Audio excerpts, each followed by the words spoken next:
And you were listening to Season 6 of the award-winning Christian Outdoors Podcast with your host, Pete Rogers. All right, everyone, welcome back to Christian Outdoors Podcast. I'm your host, Pete Rogers, and today we have with us Mr. Sandy Brady. Now, you may have heard of him, you may not have heard of him, but it's going to be a great show today. So Sandy grew up in Reidsville, North Carolina, and started his outdoor career as a cameraman and co-host of Tom Miranda's Outdoor Adventure magazine, based out of Chamberlain, South Dakota. This television show was aired on the legendary sports channel as well as on ESPN. Sandy also produced how-to videos with Legends of the Hall of Fame member Tom Miranda for a couple of years prior to starting his national television shows. Then Sandy became involved in youth events. He began working with kids to get them involved in outdoors through the North Carolina Habitat Foundation, where he still serves on the board of directors of that organization. Sandy nowadays spends many of his time in his workshop, where he creates awards for organizations such as the National Wild Turkey Federation, Rocky Mountain Elk Foundation, Ducks Unlimited, and Delta Waterfowl. This year, Sandy is being recognized as the 2025 Sportsman of the Year by the Legends of Outdoors Hall of Fame. And we are honored to have Sandy on the show today. Sandy, thank you for joining us here. Pete, thank you so much for having me. It's a blessing and an honor to be here today, buddy. Thank you, sir. I do appreciate it very much. So, Sandy, that's quite a resume there. Why don't you take us back to, let's see, what am I trying to think of here? You know, a lot of the people that listen to us don't remember when pre-outdoor channel, pre-sportsman's channel, back when it was WGN only and TNN and things back in the old days of cable television. Take us back there to how you got started into the outdoor space and then ended up with Tom Miranda. Great question. And, it makes us feel old, and it lets us know that we are getting older. So There's a lot of people that are actually listening and watching that don't even know what a VHS tape is. That's exactly right. And much less the beta tapes, which is, beta 3/4, the digital stuff. So let's just say I've been around a while, and I've been blessed to see and meet a lot of people and do a lot of things in the outdoor world. And when I say it's a blessing, it truly is, because my passion is in the outdoors and being outside and conservation. Born and raised in a little small town called Reidsville, North Carolina. My dad was a very avid hunter who brought me up to hunt, and I loved it. I mean, we clicked. We spent our time as little kids. I can remember I loved it so much when the teacher, I think it was the second grade, she came and she said, "Who can name the 4 seasons of the year?" Man, I put my hand up, and now I'm being serious when I say this. She said, "Okay, Sandy, what are the 4 seasons of the year?" And I said, "It's dove season, it's quail season, it's rabbit season, and it's squirrel season." And I meant that that's what I thought it was, That's right. I loved it from a very early age. And so I was blessed with a dad that took me hunting, involved me in all the different things that I could do. When I was in high school, I didn't know what I wanted to do with my life, like a lot of kids. And I was that guy that I wasn't the perfect student by any means. I strayed away on different things, and we'll talk about that here in a little bit. And went to college. I was a pretty decent natural golfer, meaning I was a golfer that didn't have to practice much, and I had the opportunity to play in the collegiate end, and I blew it. I'd rather party and do other things. And when that happened, I moved out to South Dakota, and I became a hunting guide for Forester Ranches. And we were doing duck, mule deer, and all that. And that's where I ran across Tom Miranda, who was a government trapper at the time, and he was filming videos. And I didn't know a lot. I did a little bit of trapping when I was in high school, but Tom and I actually met at a convenience store.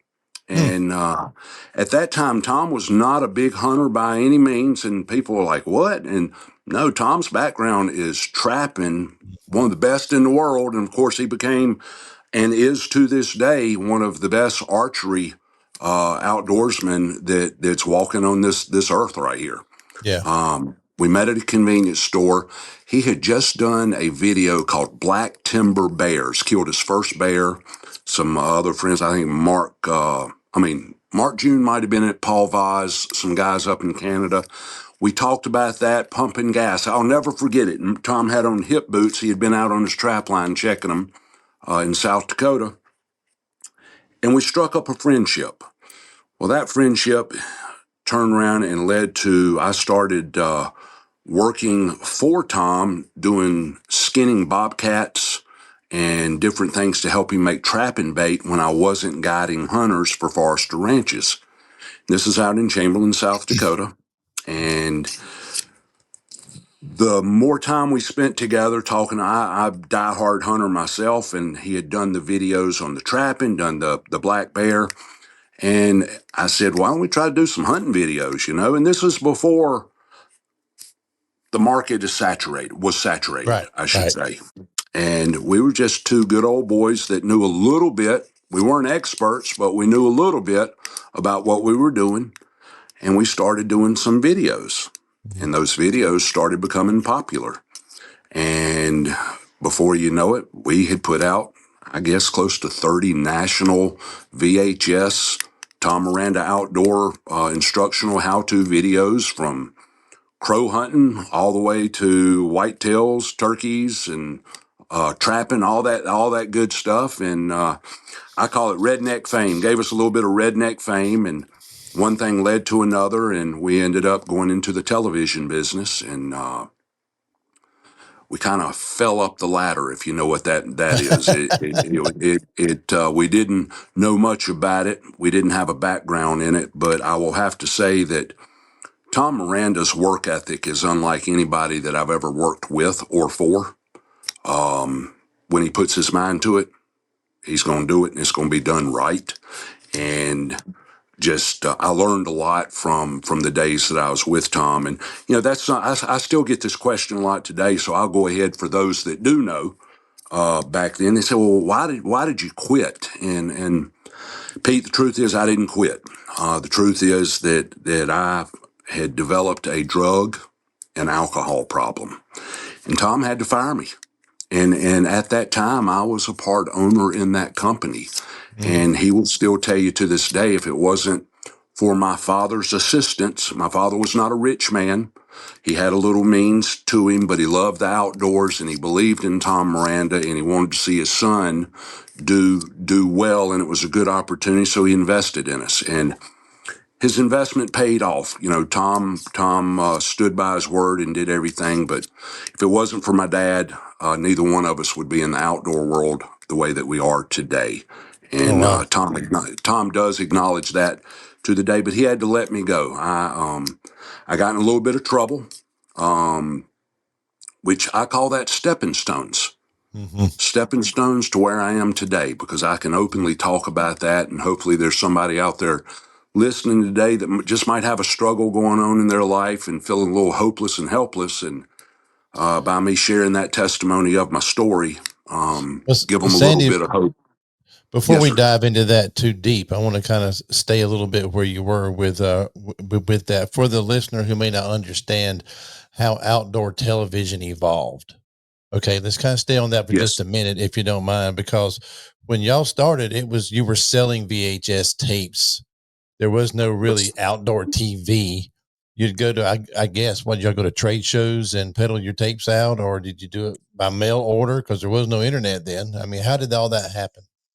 So actually, there was a company in Tulsa, Oklahoma, run by a gentleman named Sheen Ray.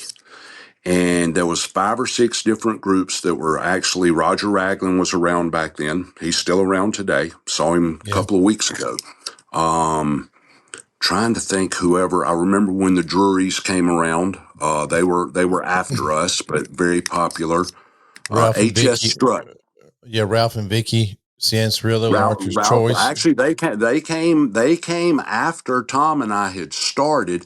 Gene and Barry Wenzel, they were pioneers in this. They were there before before we were killing those big Yeah. whitetails. And Hunting October whitetails is the first VHS I ever got. Yeah. really, Yeah. so Yeah.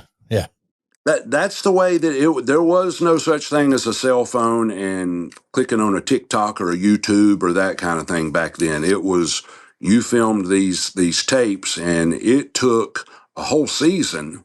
And if you were lucky, you were able to come out with a VHS tape on this. And then, of course, you had to do the covers, you had to run the copies, and then you had to get the distribution. And the distribution was all, there's people watching here today that have no idea how the outdoor industry was actually born. I shouldn't, Mm-hmm. well, that's not the right word, but it was your mom and pop shops. Mm-hmm. Your convenience stores, your country stores, and they had a little hunting section. And if there was a game call or a lure or something of that nature, the shells, the fishing stuff, they had it. And then when they had the tapes also, and you could rent the VHS tapes Right. from these places and watch them. And that's the way it was back then. Yeah. And it was awesome.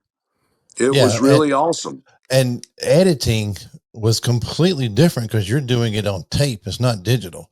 So you're having to actually cut and splice. Is that correct? You're having to cut and splice. And I have to say, I watched Tom Miranda for hours on end, and he was a perfectionist on this. And we had our own editing equipment. And of course, as times change, just like they have to right now, everything's digital right on your phone, and you can edit on your phone. Back then, there were these big machines, and you were looking at 6 different monitors, and you were having to match your audio to your video.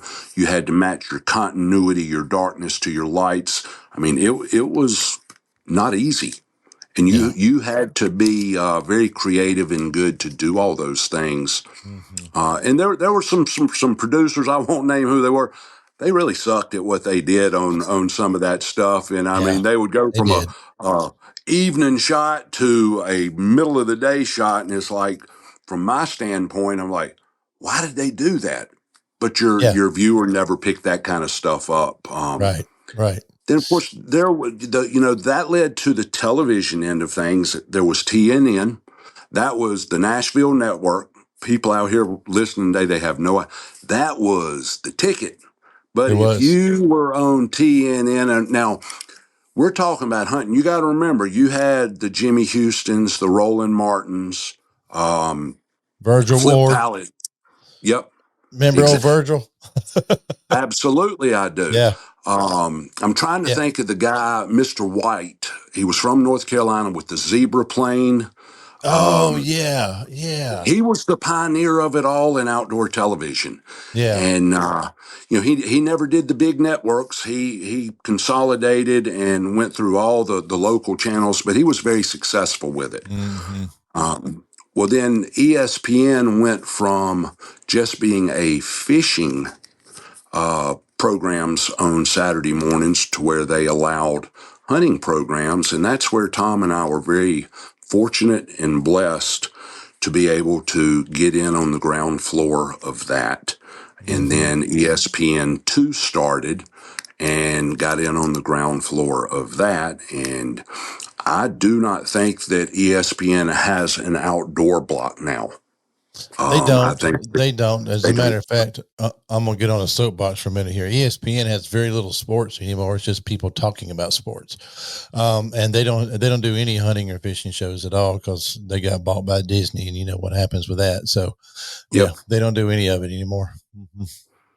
Well, I don't watch many hunting and fishing stuff anymore. Not even much on social media. A few of my friends that are influencers and that stuff, I love to tune in and watch some of their content. And I'm back in the filming aspect of doing some things now with. I do some fill-in stuff for the Outdoor Channel and their social media through Rob Fryer and Gary Mason's Legends of the Outdoors. I'm blessed that I'm able to co-host some shows with him. And I'm very blessed this day and time to work with some of the best outdoors people that are out there as a community and a family and having a lot of fun these days. All right, Sandy. As I said before the break, I wanted to ask you about, you made a comment that I've made before about how saturated the market is now. Particularly in the hunting. We're going to talk about the hunting television shows, not the fishing shows, because that's what we both know a little bit better. And how when it started with TNN and eventually ESPN, and then when the Outdoor Channel and all those came about, there was just a few, and we can name drop a little bit here. There was Tom Miranda, there was the Drury brothers, it was Ralph and Vicky, there was Realtree, was Monster Bucks was just coming on, and Yep. it just really grew. And a lot of those people now are our age. They're in their 60s. Some of like Roger Ragland, I mean, he's probably in his 70s now. The Night and Hale, and they're in their 70s and 80s. So all these guys are aging out, and some of them have already passed on. But this new crop of outdoor hunters, or professional hunters, like they like to call themselves, or celebrities, whatever, started coming on in the early 2000s, maybe 2010s, when it really started. And now, as you said, and I agree, that it's saturated. Not that I mean, and saturation can be a good thing, but what do you see as the current state of outdoor television today? The current state, I have youngsters. I have 4 boys and I have 8 grandchildren. And if it wasn't for them, I'd make a different statement that probably wouldn't go over very well right here. Okay. But because I have them, I have to understand and listen to where society is today, not just in a hunting world, but in a learning world, in a technology world. Okay. The people that are, quote, celebrities in the outdoor world today pick up their telephone or their camera and they shoot 5-10 second clips that really have not a whole lot to do with anything as far as teaching anybody, but it makes them famous and they're able to distribute it with the punch of a button and get it out there. There are some great guys out there today that are true outdoorsmen that are doing things. One of them comes to mind is Dave Owens. Oh yeah. Wow. The pinhoti And guy. Dave's a Yeah. great guy. Mitchell Johnson, Yeah. Yeah. Had him on the show just 2 weeks ago, actually. Mitchell did. oh, really? Yep. Yeah, Yep. Mitchell, just top shelf respect for these guys. I have top shelf respect for all of them. Bo Brooks out there, who is a social media mogul on this end of the, quote, television, let's call it video spectrum, not television. He's done it well and he's good at what he does. He's good at all aspects. Mm-hmm. But it's saturated to a point where you've got a lot of guys and girls in the outdoor world, and you're seeing it going away from this a little bit. But three to 5 years ago, there were a lot of females, and trust me, I love females in the outdoor world. So this is not being, they weren't there to show us how to hunt or anything like. They were pretty, they were good looking, and it was there. I'm just going to say it like it is. Sex sells when it comes out there, and when you put a pretty girl holding a bow, shooting a bow, tight wardrobe, and all that kind of stuff, our society today tunes into that. Yeah. It's clickbait. Yeah. That's all it is. It's It's not. clickbait. It's Yeah. not the way that it used to be. Mm-hmm. Nobody much. I shouldn't say everybody, but there's not many of these guys and gals out there that know how to go and look to see what an acorn mass crop is, see where the bedroom of the deer that they're living. We didn't have cameras back then. There was no such thing. We didn't take pictures. We didn't name our deer. Yeah. We did not shame other hunters. If you killed a 3-pointer and you were proud of it, buddy, we were high-fiving you and we were loving it. And we were Thank you. promoting hunting for what it was. And I will just be the first one to sit here. I got hooked on the same thing, and it ruined hunting for me for a long time. Right. Mature. I watched something the other day. I clicked in my shop. I was working on awards, and here's a 9-year-old kid telling his dad that he will not shoot anything except a mature whitetail that's 150 inches or more, 9 years old. We messed up, y'all. Yeah. They didn't mess up. We're their teachers, Mm-hmm.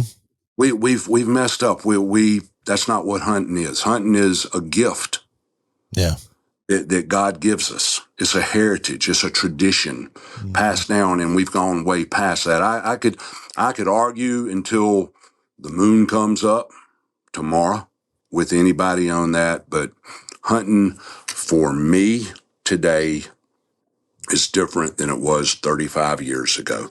I Yep. appreciated it every single thing. I still appreciate it now. Size didn't matter. We could go all on this. I know that I'm getting off subject with what you were talking about, but actually, you're not. You're actually right on point where I was kind of hoping you would go, because I see it the same way. I was actually a guest on a podcast a few days ago, and they asked me a similar question. That's why I asked you, just to see.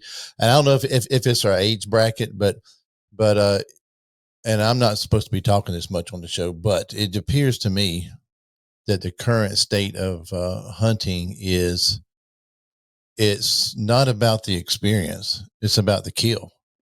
And yes, and hunting should be, and Fred Bear said this, I'm gonna screw up his quote if I try to make it, but and so did Gene Hill, said it very well also, but it should be more about the experience, about the pursuit, about the people you get to enjoy it with. All those should come way before the kill, right? And pulling a trigger, releasing an arrow is the very small part of what the hunting experience should be. And but having said that, I understand in the television market, they have to show dead animals, right? They yes, can't, you don't see very many successful shows that show failure, right? But is it a failure? As Gene Hill said so well, one of my favorite outdoor writer of all time, died way too young. But he said that he came home. I'm paraphrasing, that if you're judging your success by the weight in your game bag, then you've missed the whole point of going. Right. And I completely agree with that. I think there's way too much emphasis put on, as you said, 150 inch or bigger, 5 years old or older, and all that kind of stuff. And when you're missing the whole experience. Yeah, I get it. I live in South Carolina. I've never seen a 150 inch deer in South Carolina. 120. You see the one behind me there. That's considered a good deer, right? He's 100 inches, 110 maybe. Okay. sure. And for me, it's always been about the going and the people I get to do it with. No, so we're off our soapbox on the current status of the hunting industry right now. So, as you were saying earlier, Sandy, that let's go back to when you said Tom Miranda had to fire you from the company because you developed some addictions. Let's go back to that now, and then share that side of your story, if you don't mind. Absolutely, be happy to. So yeah, we were rolling along, doing really well, and we were falling up the ladder, meaning things were falling in our laps, and you know, I openly say that I am an alcoholic, and through that, I'm also an addict, cocaine addict, and by the grace of God, in His grace and mercy, and a unbelievable 12-step program that I absolutely love with all my heart.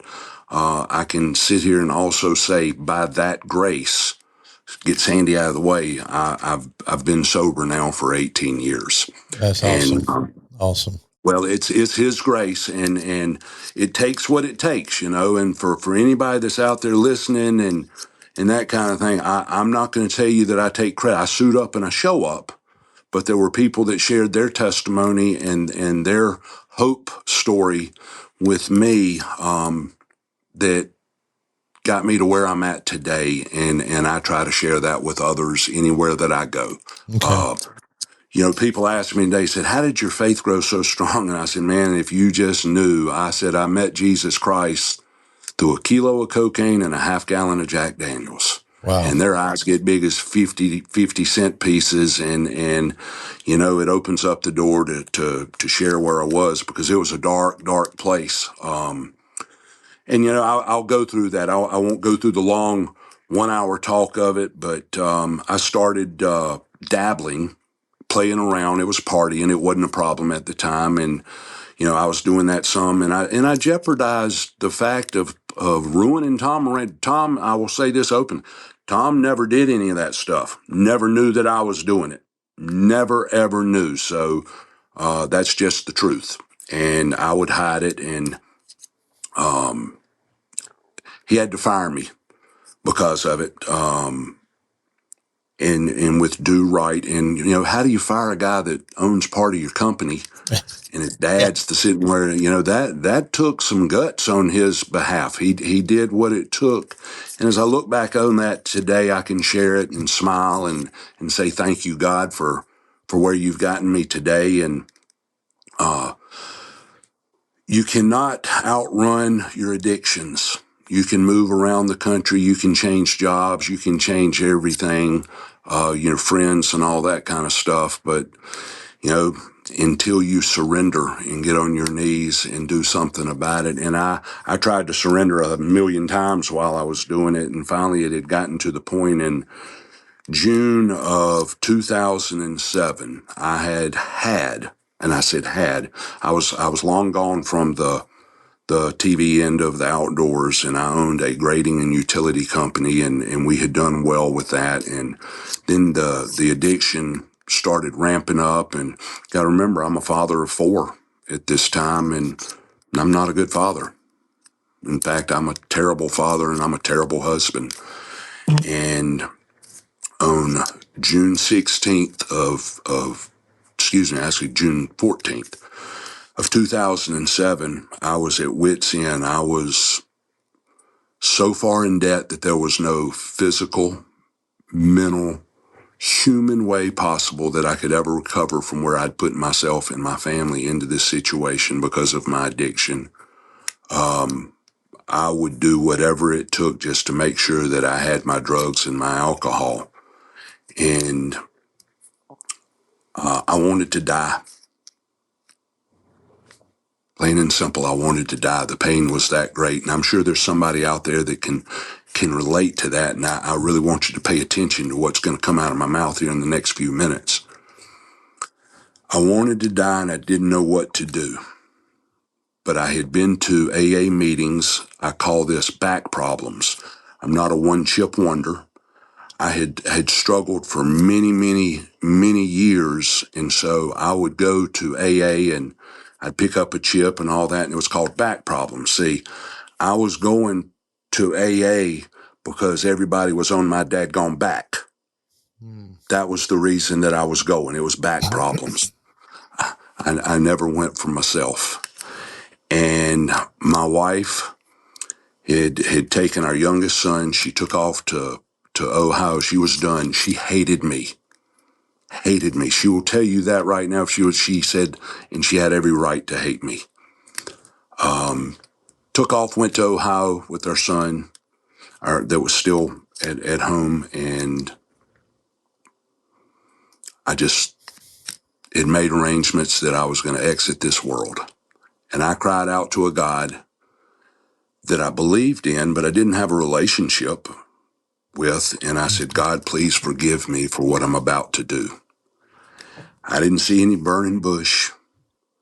I didn't see anything special, but for the first time in my life, I felt hope.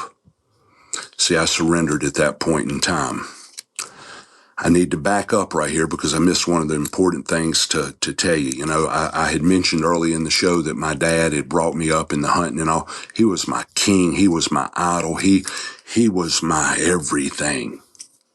He was always there for me through the good and the bad. And on June 13th, he called me and he said, I want you to meet me at such and such parking lot. And I did, and I had been up for 2 days on cocaine and drinking liquor, and I went and I pulled in that parking lot, and I got out of the truck to meet him, and I started to say something, and there were words that came out of my father's mouth that I had never heard him say, ever in the 39 years. I was 39 years old at that time. And he looked at me and he said, let me tell you something, and I won't repeat those words. But he looked me square in the eye and he told me right then and there, he said, boy, you are better off dead to this family. And to this point on, you are dead to me. He said, you have lied, cheated, manipulated, and done everything you've done everything except put me in my grave.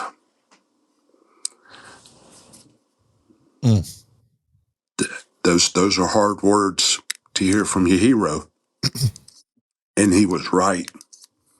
He was right. And my dad helped save my life that day by doing that. And I know, as being a father today with one of my sons who ended up in addiction, he helped save my life. He was honest and he cut me off. Life had been a little bit too easy from some of the things he had allowed me to do. And it got real difficult that day.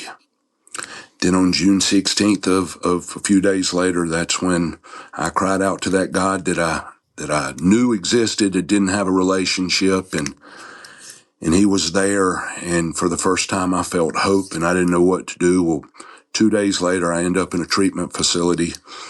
My wife, now she's gone. She's done changed the locks on the house. She's in Ohio. She's taken off.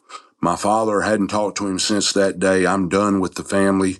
I had $400 to my name. I was over 7 figures in debt with no way to pay it back. And I walked into a treatment facility and God told me, he said, you take the cotton out of your ears and you stuff it in your mouth and you listen. And for 28 straight days, I sat in that treatment facility, and the fear and the anxiety and the worry, it would come and go, but I listened to everything that they told me. And I got out of there and I started going to meetings, sometimes 3 times a day. But I knew that if I ever took another drink and a drug, that I would die. I was willing to give up my family and everything else because I knew that that was my only chance. After about 6 months, my wife and I, and I did get to come back home and that stuff, she realized that she was seeing something different in Sandy that she had never seen before. I was being honest for the first time in my life. If something was bothering me, I'd talk about it. You know, if I was invited to go things with my old playmates and that kind of stuff, I didn't do it. See, they taught me in that program that I didn't have to change but one thing, and that was everything. Oh. My playground, my playmates, and all of that. And so I did that, and I got involved with the program of Alcoholics Anonymous. My sponsor, who had been sober for 40 years at that time and was a cantankerous old butthole, to be honest with you, but I loved him with all my heart, and I needed that. He said, Sandy, he said, you're a difficult person, so I'm going to give you an easy solution. He said, if you'll stay in the middle of this program, in the middle, you can't fall off the edge. I understood that. And so I dived into the middle of the program. And I'm still in the middle of that program today. I still sponsor people. I still work with people. I still go to meetings. I still get on my knees and I pray to God each morning to please just keep me sober today. Just today. Now, I don't have any desire to drink or drug, but I have life desires. Yeah. You know, that's human nature that comes along. I never did, through all of that, lose my passion for the outdoors. And I love it as much today as I ever have. And I'm blessed that, you know, some people will say, how can you even think about going and sharing this on an open forum or whatever? Well, there just might be that one person. Yeah. That's watching or listening to this that's at the end of their rope and they have no hope.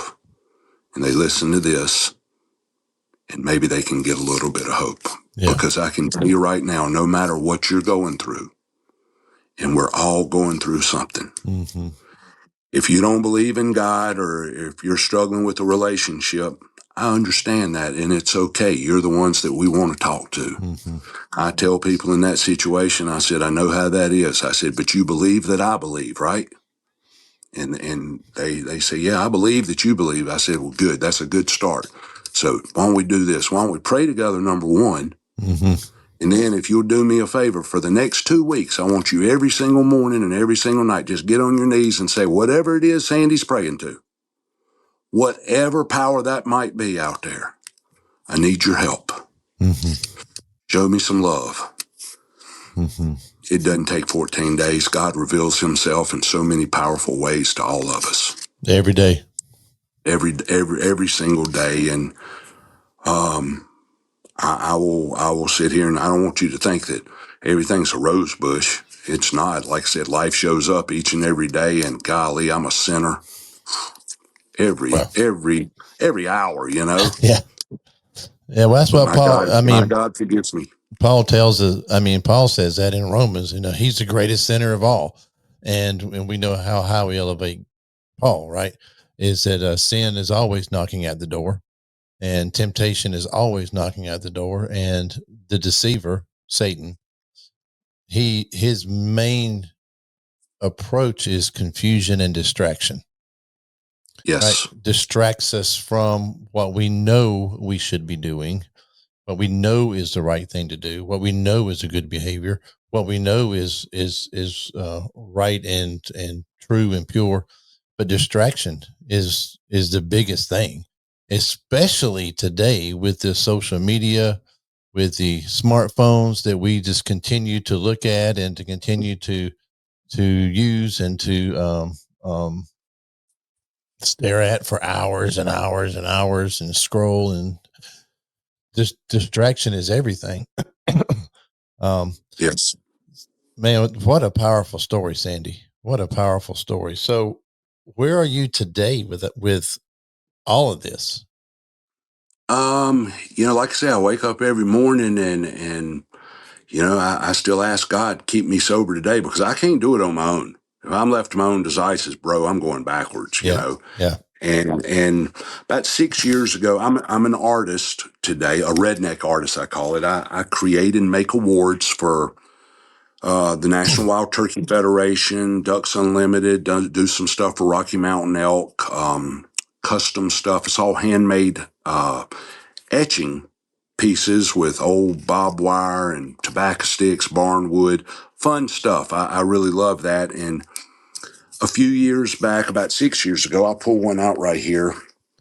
I was in my studio. Before you do that, there Yes, may sir. be people who's listening to this that doesn't know what a tobacco stick is.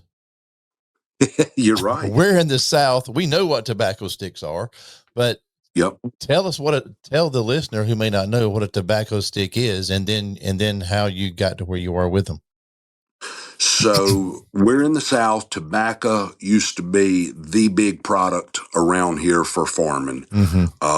Chewing tobacco, cigarettes, cigars, all of that. And it's still being grown here, but it's nothing like what it was 50 years ago. I mean, every farm ground around here, there wasn't grain farming. It was tobacco. My dad grew up on a tobacco farm, actually, here in South Carolina. Yep. So he did. Yeah. So tobacco sticks, the workers, the farmers would pull their tobacco, they would cure it, and it would be tied on a stick. It would go in a tobacco barn, and they would heat cure it, flue cure it, I guess it's called, and that would dry it out. And so these were oak, pine, poplar, even I occasionally run across walnut sticks. Oh, wow. That they would hang them off the tier poles that would be 16 poles high in there, and they would watch them throughout the night, just like someone watching their flock of sheep back in the day. That they watched over their tobacco. And as everything changes with technology and the risk that come out from nicotine, tobacco now is more on the taboo side in the social forum. And so people don't know what a tobacco stick is. These tobacco sticks were left in these barns or these buildings just to rot away. And that's a good example of what a lot of our life is rotting away. It's sitting there in the corner and it has purpose, but it hadn't found the purpose. Right. And a lot of times it won't find that purpose unless it's gathered with someone else to bring that purpose out. Yeah. And one day I was in my shop. It was a Sunday afternoon. I'll never forget it. And some people are going to say, this guy's lost it. He's nuts. But this is the way it happened. I was working on some pieces. I was the only one there, and I was back in my little studio room, and I was working, and all of a sudden someone said, "Do something with the tobacco sticks." And it was a voice just like I just said that right there. Mm-hmm. And I stopped and I thought, I'm being punked. Yeah. Yeah. And then it kind of scared me. And I looked around and I walked out in this big open warehouse building that's out there. There was nothing. It was silence. And then I thought to myself, well, I'm just having kind of a flashback maybe from a few of the hard drugs that I did back in my earlier drug career.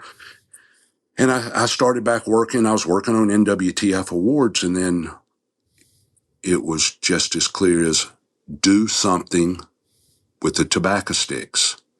And I stopped and I put my scissors down and I looked around and I knew then something wasn't quite right. Mm-hmm. And it scared me. Mm-hmm.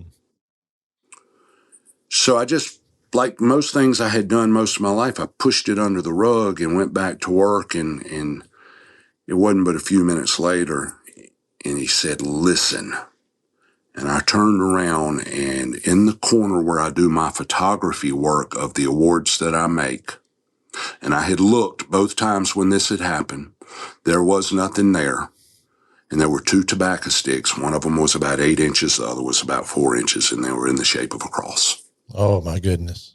Yeah. Wow. Scary stuff. Yeah, scary stuff. Yeah. Scary stuff. I'm not going to lie to you. It's scary stuff. It gives me chills right now to think about it.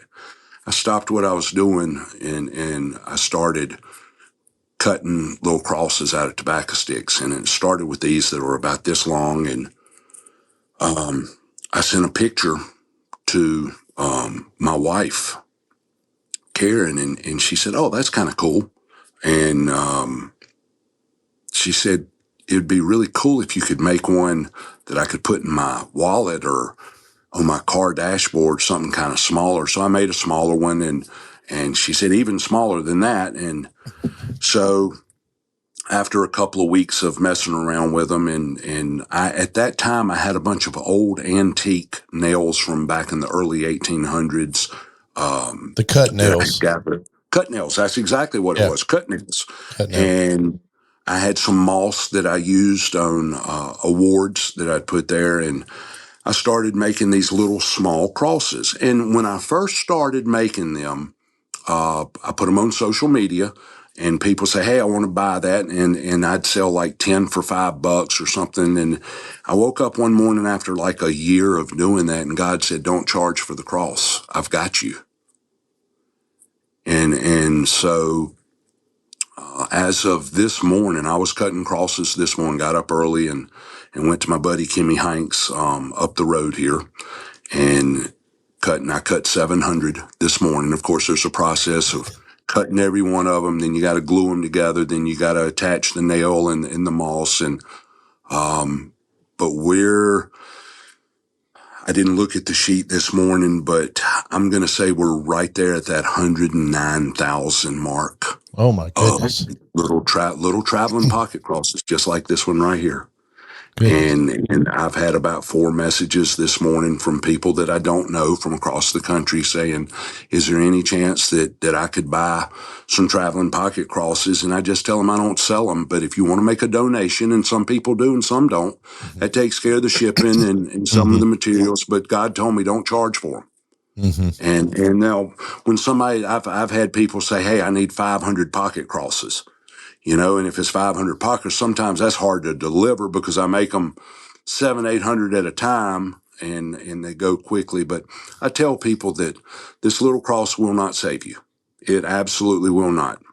But if you will find out the meaning behind this cross, meaning the big cross, meaning what Jesus Christ died on that cross for our sins so we could have everlasting life, if you'll find that out, then you'll have that everlasting life too. And so it's turned into what I call a redneck ministry. It's called the Traveling Pocket Cross. Each and every day on social media, I will post a little post early in the morning, and just it's words of encouragement. A lot of it depends on what's on my heart.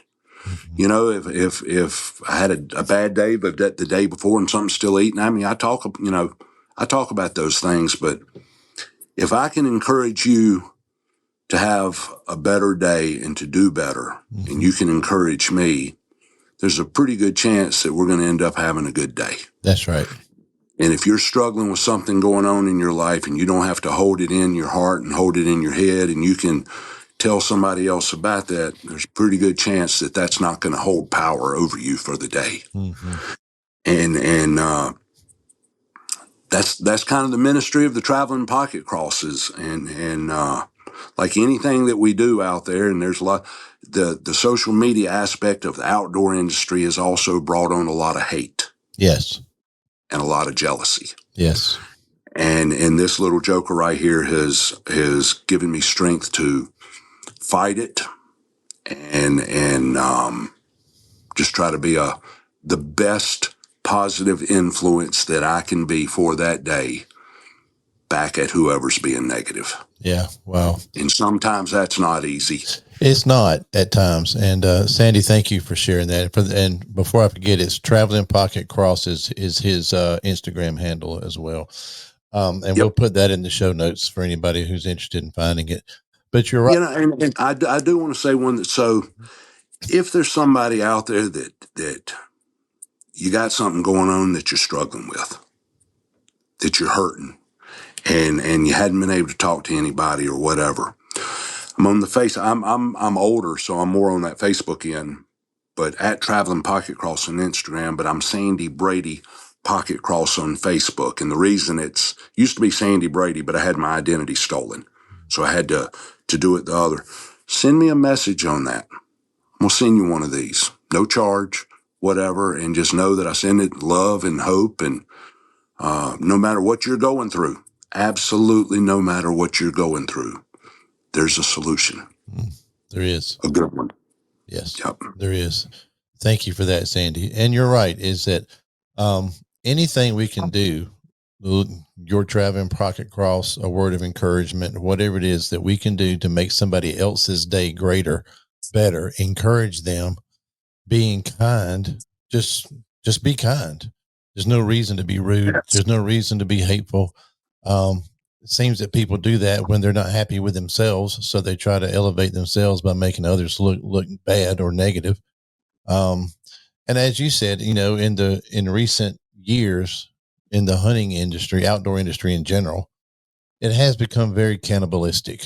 You know, and archery hunters hating on crossbow hunters, and rifle hunters or hating on muzzleloader hunters, and just pick it up. Compound bow hunters hating on traditional archery hunters, or vice versa.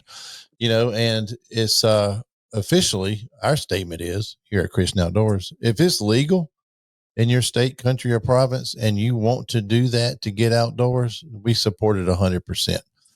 Amen. Just because it's not for you doesn't mean that it's wrong, because we want to grow the sport of hunting. We want to grow the lifestyle of enjoying God's creation. And what weapon you use or what method you use, does not mean that your method is better than somebody else's, or that you're a better hunter than somebody else, or that you're a better outdoorsman than someone else. It's all about experiencing God's creation and enjoying your time outdoors in God's creation. If you run deer with dogs and it's legal in your state, good for you. I've never done it, so I can't speak against it. I have, and it's a blast. It's a lot of fun. Yes. Yeah.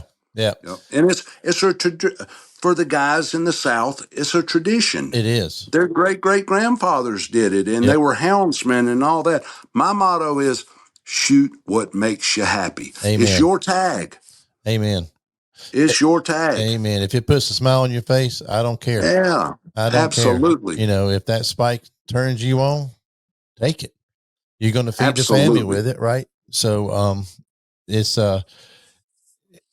I think it models also what's happening in the church today.